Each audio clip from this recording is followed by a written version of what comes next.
આજના બ્લોગની શરૂઆત થાય છે આટલા ભડકતા તાપમાં નીચે જવા સાથે. ને સાચે કહું તો આટલા તાપમાં મારા સિવાય નીચે બીજું કોઈ હતું નહીં. અને ઉપર આવીને આજે મેં પાસ્તા બનાવવાની હતી, કેમ કે મને પાસ્તા ખાવાનું ક્રેવિંગ થતું હતું.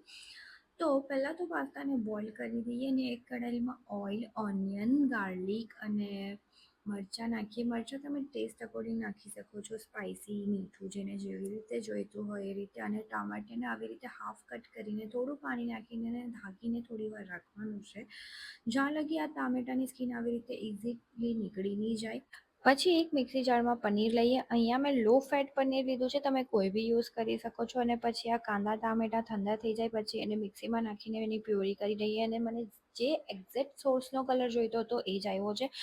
અને પછી કઢાઈમાં કાંદા અને કેપ્સિકમને સોટે કરીએ અને આ સોસ નાખી દઈએ. એમાં થોડું મેં પાસ્તાનું પાણી નાખેલું હતું, થોડું ક્રીમી કરવા માટે. અને પછી બોઇલ પાસ્તા નાખી દઈએ અને એને પાછું થોડું મિક્સ કરી લઈએ.